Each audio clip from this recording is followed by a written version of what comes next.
Landers and Deputy Minister.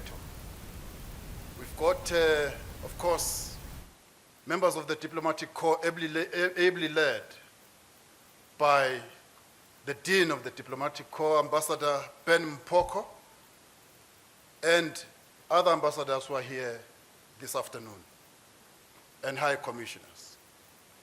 Mr. President, members of the media are here to also witness the briefing.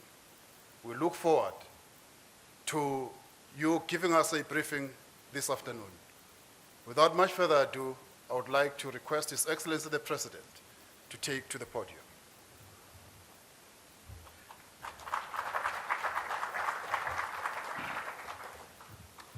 Thank you, DG. There is also Deputy Minister of Justice, as well as Deputy Minister of State Security, those that I can see nearby.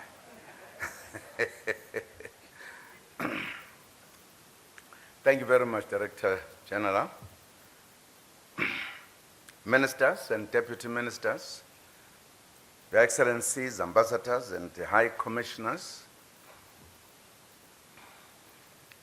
senior officials and advisors, the media, our good friends, not so.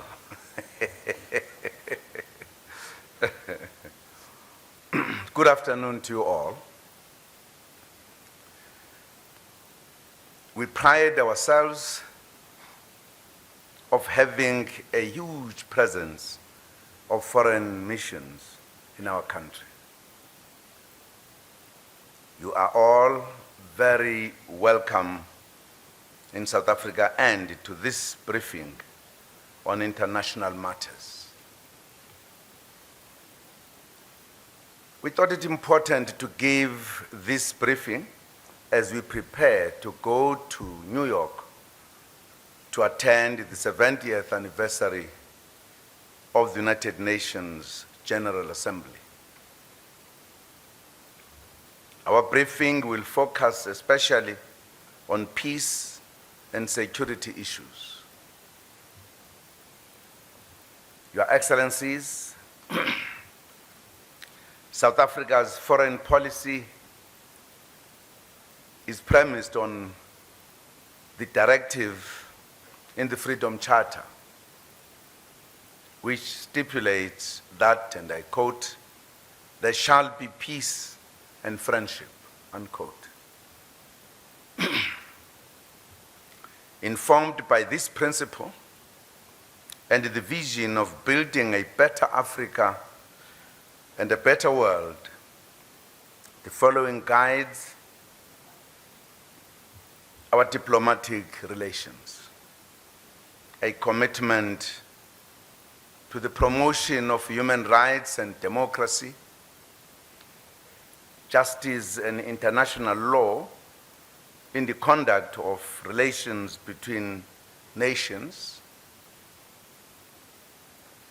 promoting the African agenda in world affairs and economic development through regional and international cooperation in an interdependent world. The world will gather at the United Nations headquarters in New York next week for the historic 70th session of the United Nations General Assembly, which will take place under the theme, and I quote, "The United Nations at 70, the road ahead to peace, security, and human rights," close quote. This year's session will commemorate the 70th anniversary of the end of the Second World War and the establishment of the United Nations. We attended the commemorations of the end of the Second World War in Russia in May and China in August this year.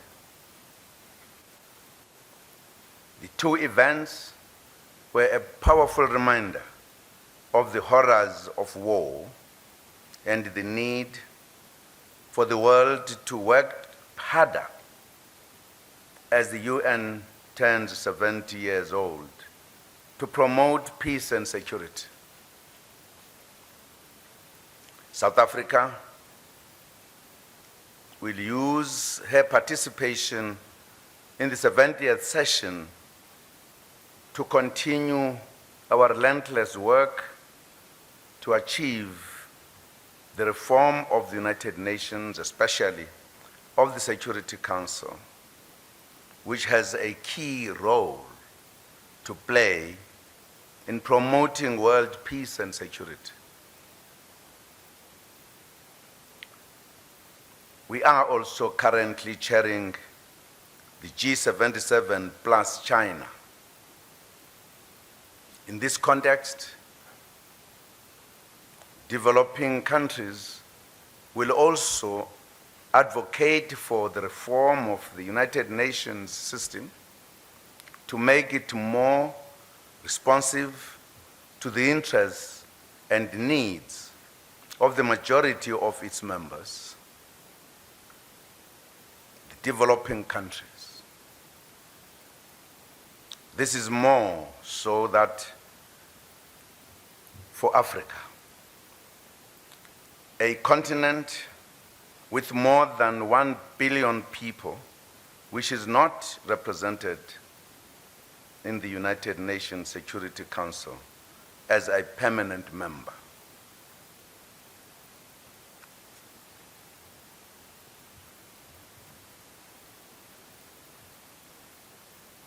That means a world that is supposed to be just cannot have more than 1 billion people represented at a decision-making level.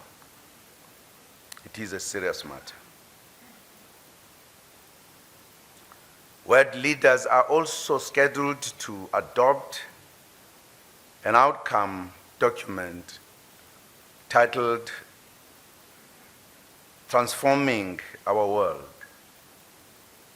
the 2030 Agenda for Sustainable Development, at the General Assembly.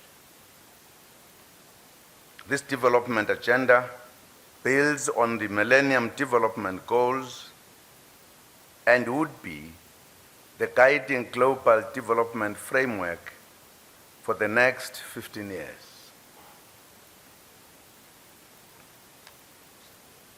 Your Excellencies, ladies and gentlemen, as Nkosi Albert Luthuli said at the 42 ANC annual conference, and he said, and I quote, "Our interest in freedom is not confined to ourselves only. We are interested in the liberation of all oppressed people in the world and in the whole of Africa and the whole world together."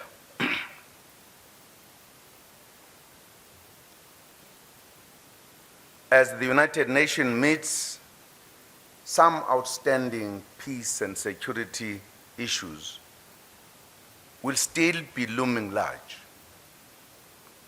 We believe that there can be no lasting peace in the Middle East for as long as Palestinians are denied their inalienable right to a state of their own. Last week, a historic and landmark development took place when the United Nations General Assembly approved a resolution to allow the Palestinian flag to fly in front of the UN headquarters. This is a great victory for the Palestinian cause and the quest for peace worldwide. South Africa supports the international effort aimed at the establishment of a viable Palestinian state existing side by side and in peace with Israel within internationally recognized borders, with East Jerusalem as its capital.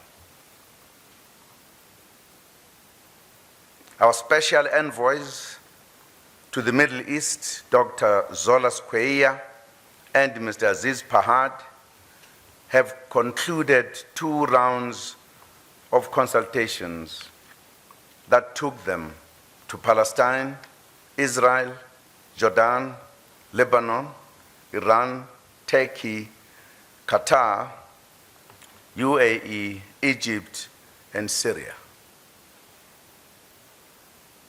We urge parties to the conflict to return to the negotiating table without any preconditions and engage in genuine dialogue. Our view is that in order to make progress, the basic issues which have in the past proved to be stumbling blocks to a conclusive agreement need to be resolved as a matter of priority. These are, namely, all Palestinian parties and groupings need to form a cohesive collective solidarity front for negotiations. The unacceptable blockade of Gaza by Israel must be lifted in order to stop its unacceptability with respect to humanitarian aid and the general dire humanitarian situation that this causes. The Israel settlement expansion, including the East Jerusalem, must be stopped.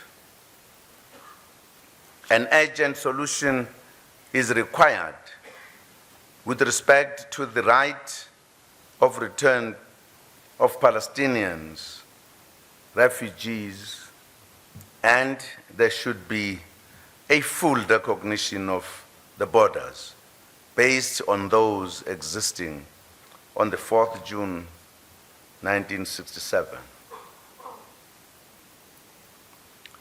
Your Excellencies, we also believe that the time has come for the United Nations to determine a date for the holding of a self-determination referendum for the people of Western Sahara, the last colony in Africa. We further urge the United Nations Security Council to look into the questions of the respect for human rights and the illegal exploitation of Western Sahara's natural resources. We also welcome some positive developments in the world which augur well for the 70th anniversary, such as the re-establishment of diplomatic relations between Cuba and the United States after more than 50 years of tension. We reiterate our call for the immediate repeal of all legislation that maintains the embargo against Cuba. We also welcome yet again the release of the Cuban Five who visited our country recently. Your Excellencies, the impact of wars and poverty in the world is manifested through the expanding refugee crisis. The world has witnessed the horrific and deadly journeys by African and Middle Eastern immigrants across the Mediterranean in search of a better life in Europe. The painful human tragedy of over 4 million Syrian refugees has also reminded us of the need to find a lasting solution, which is to stop the war in Syria.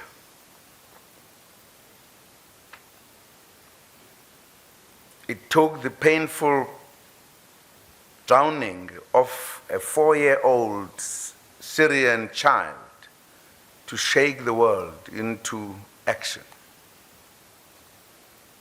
Attempts to shut the borders by some European countries will not assist the situation.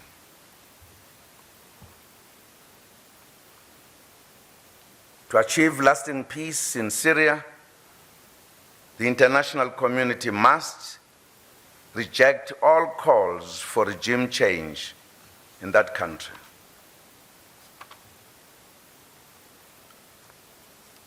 The international community must not support external military interference or any action in Syria that is not in line with the Charter of the United Nations.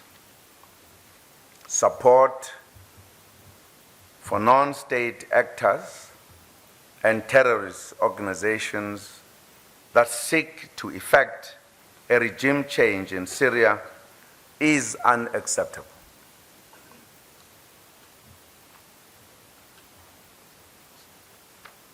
As immediate relief for the refugees, we call on our European Union partners as well as Syria's regional neighbors to assist the Syrian refugees in full accordance and compliance with all human rights and humanitarian law. We pledge our support to the EU as it grapples with this challenging situation.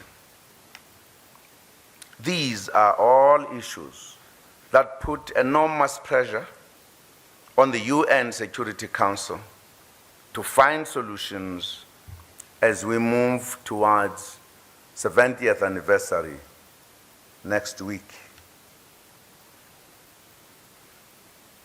In January and April this year, our own country was forced to confront the difficulties of immigration when foreign and African nationals were attacked.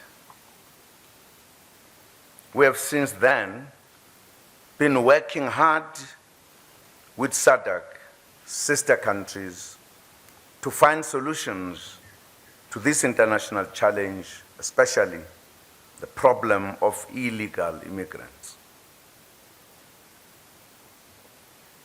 South Africa experiences a mixed migration flow comprising people who are genuine asylum seekers and those who flee to the country in seek of economic relief. Another challenge within the SADC region exists where borders separate communities and families. In some instances, the borderline does not effectively act as a barrier to these communities, particularly those that conduct normal day-to-day activities such as schooling, trade, and medical care, as they will keep coming each day. this situation demands innovative solutions. We are partnering with SADC neighbors to ensure proactive facilitation of designated community crossing points. We will launch such an innovative project soon in Shitalamolomo, a village situated on the border between South Africa and Botswana. To combat illegal immigration, we engage within SADC through the Joint Permanent Commission on Defense and Security with Botswana, Mozambique, Namibia, Zimbabwe, and Tanzania. Joint immigration inspections are regularly held at selected ports of entry by officials from respective partner countries.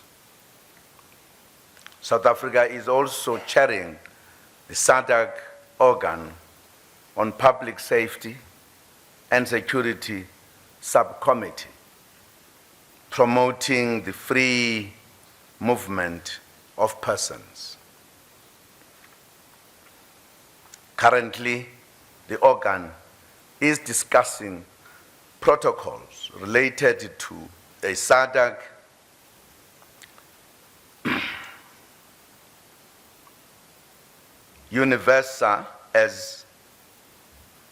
Univisa, as well as a strategy on combating illegal migration, smuggling, and human trafficking.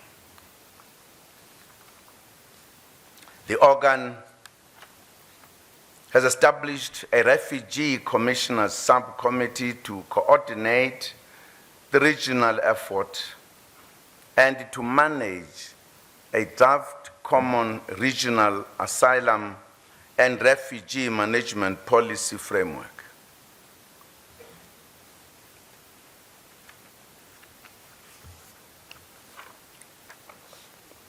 In this context, the committee cooperates with the UN High Commissioner for Refugees to ensure that international protocols are adhered to and that all migrants entering the Republic will have a right to representation and for the case to be heard and adjudicated. Your Excellencies, Ministers and Deputy Ministers, South Africa chairs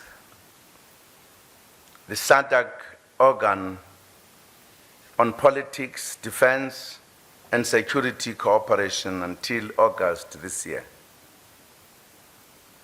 Work continues to implement decisions taken in relation to peace and security matters in the region, especially in the Kingdom of Lesotho, the Republic of Madagascar, and the Democratic Republic of Congo, the DRC, to further promote African solutions to African problems. The African capacity for immediate response to crisis has to be operationalized. South Africa, on behalf of the SADC region, has offered to host the Amin Africa 2 field training exercise next month. This will bring into operation the African Standby Force as one of the pillars of the African peace and security architecture.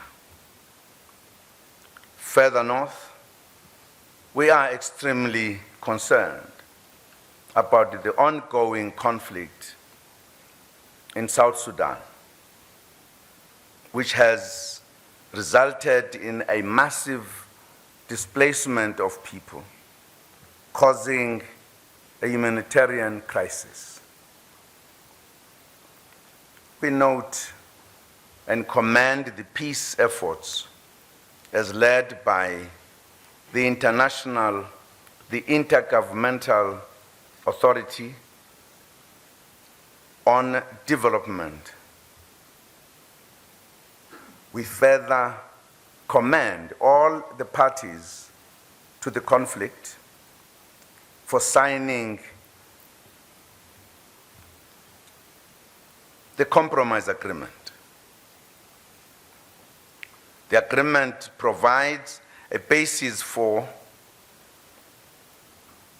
a transitional authority and the important beginning towards resolving the conflict in South Sudan.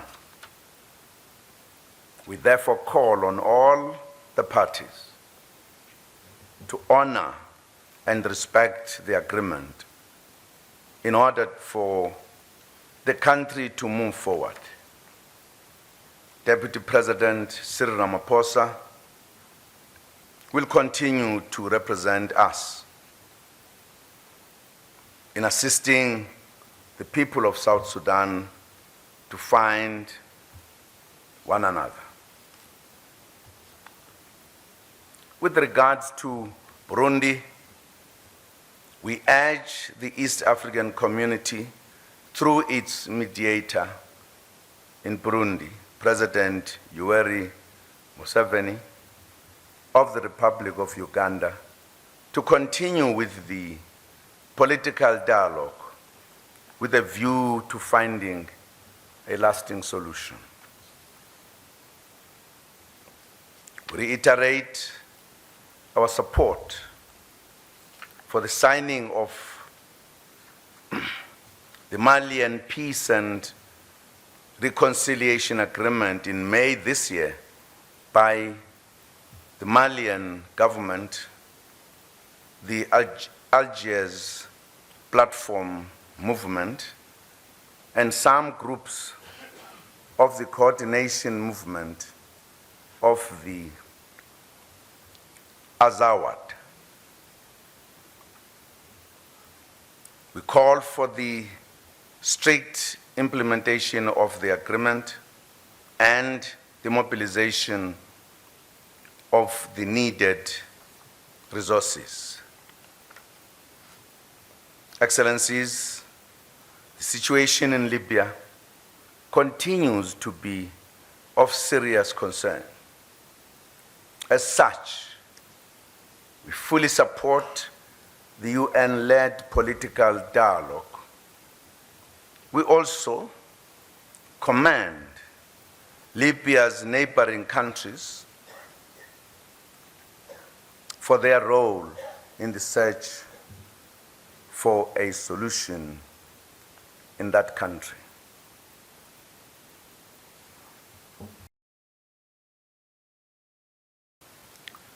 I'm sure it will be appropriate, Your Excellencies, to underline this point, because you'll all recall that before the Arab Spring and before the killing of Gaddafi, there were no refugees flying or flocking the European countries. It was all quiet. Things were normal in the north of Africa.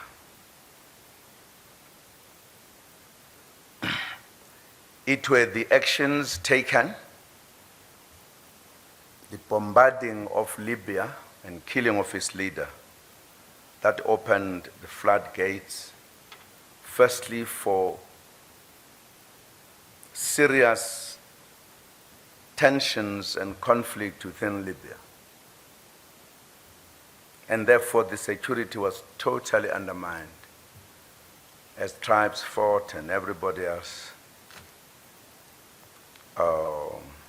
And the beginning, therefore, of the refugees, at least from the African side,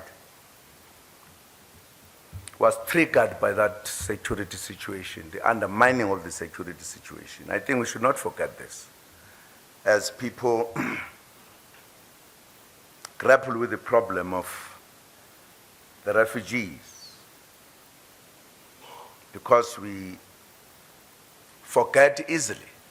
We might think that Africa certainly has a problem where the refugees are flooding Europe. What has happened? The consistent, systematic bombing of NATO forces undermined the security and caused conflicts that are continuing in Libya and the neighboring countries. And that's why we've got this problem. I don't think we should forget that. It has not just popped up from nowhere. It has been as a result of the interference when Africa was saying it has a roadmap to work with the Libyans to change the situation in Libya. And all of that was ignored. And today, those who were part of destabilizing that part of the world, they don't want to accept the refugees. It is their responsibility. They caused it. They must address it. It's absolutely important. It's a painful truth, but it is the truth.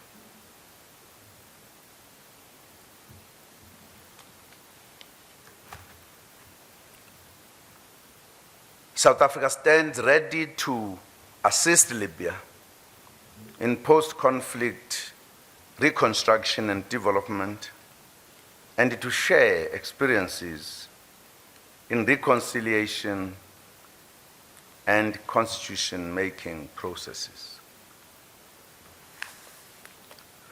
We condemn in the strongest terms the various terrorist acts committed on the continent by terrorist groups in Somalia, Kenya, northeastern Nigeria, Mali, the larger shared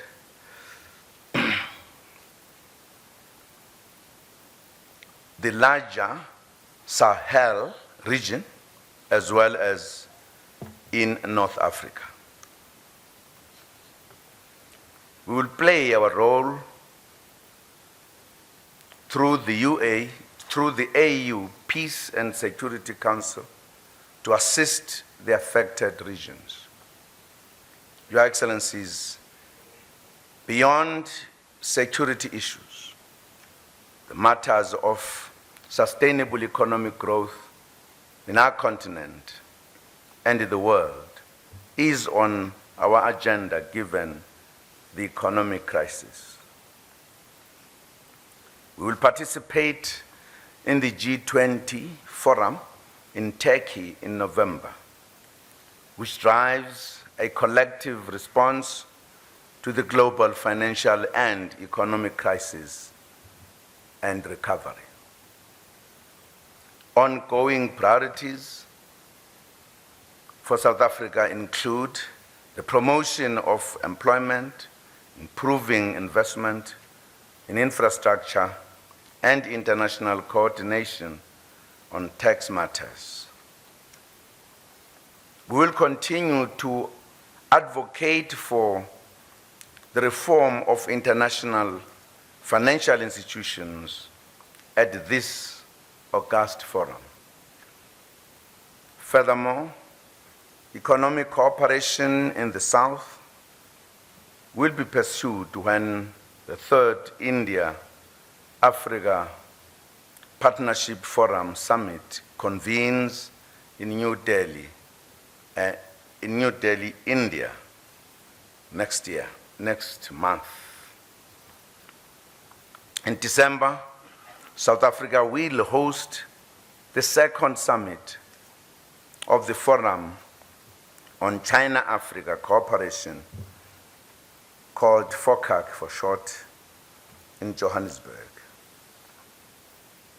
During our tenure as co-chair of FOCAC, South Africa will continue to ensure that the principles of South-South cooperation are realized and that special attention is given to assisting in the implementation of the African Union's Agenda 2063.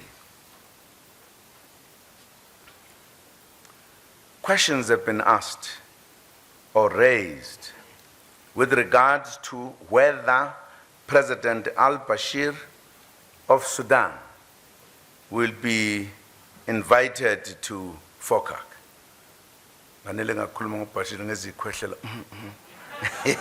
Is it an exciting thing? The South African government is aware of the order made by the International Criminal Court on the 4th September 2015, requesting submissions from South Africa in relation to the case of President Al-Bashir. We are currently studying the order. We will then make a determination as to the next course of action, if any. Our own courts are also still considering the matter of President Al-Bashir's last visit to South Africa in June, which makes this matter, therefore, sub judice.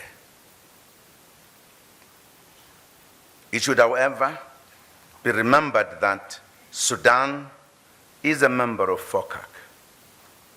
As such, it is expected that the Sudanese government will participate in FOCAC. Your Excellencies, when the UN meets next week, another success story of note is the significant progress made by Liberia, Guinea, and Sierra Leone in combating Ebola.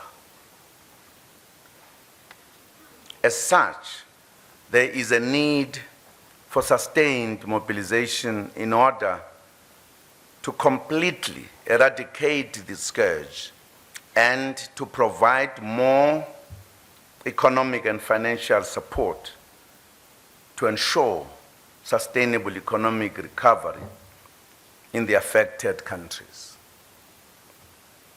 We will also participate in the important climate change summit in Paris, France. We go to Paris happy with our contribution in Durban in 2011. If South Africa had not produced the historic outcomes of COP17, that's COP17, CMP7, under the United Nations Climate Change Conference in December 2014, the world would not be where it is today, with leaders agreeing on what needs to be done on climate change. South Africa revitalized this negotiation structure, producing a current framework for negotiations under the Durban platform for enhanced action. This is the basis on which negotiations towards COP21, CMP11 in Paris are taking place. As we approach Paris, we continue our leadership on climate change as chair of the G77 and China, which comprises 134 countries. We are determined to ensure that the outcomes of Paris support development.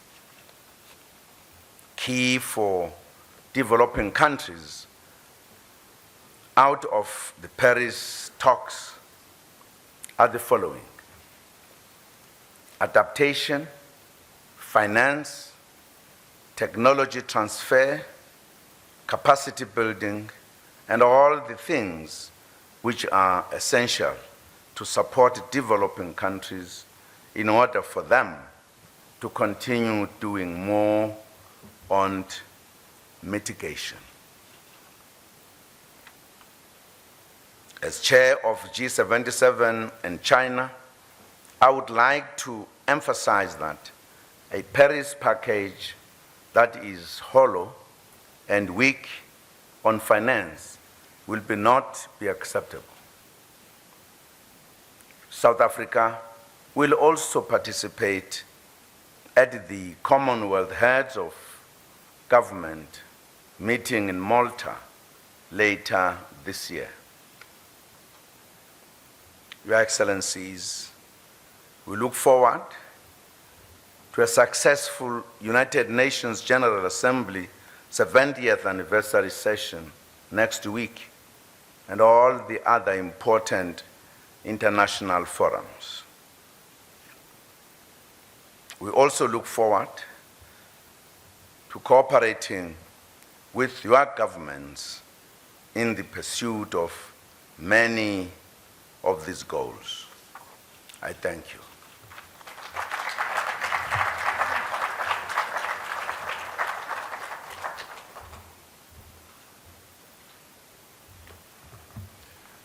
Thank you very much, Your Excellency, Mr. President. And apologies to Deputy Minister Jeffrey, my good friend from Pietermaritzburg. We will talk these matters when we arrive in Maritzburg. And Deputy Minister Mudekane, we will talk these matters at Bukhari House. I also wish to welcome, Mr. President. There are members of various international organizations that are working in South Africa on international matters and research who are here this afternoon. Thank you very much, ladies and gentlemen. You've heard the President giving you a briefing. One of the reasons why, Mr. President, I had to explicitly mention the ministers and deputy ministers is that they have a role to play this afternoon. And that role is to interact with the diplomatic corps on these matters that the President was briefing you on. So there was a sting in the tail of these introductions. We will break to the other room next door to necessitate this interaction, because we thought we need a more informal setting for us to interact, meet. The ministers will play that role. His Excellency the President, once everyone is in that room, will come back and will be able to interact with you in an informal capacity. In the meantime, after we have closed this formal part, our colleagues and friends from the South African Military Health Services Band will be creating the conducive atmosphere for friendly and diplomatic exchanges of ideas. So without much further ado, Mr. President, we would like to once again thank you for giving us an extensive briefing of our international work that we have done in recent times and that which is still to come. We take this opportunity, ladies and gentlemen, to request you to rise as we take temporary leave of His Excellency the President Mr. President,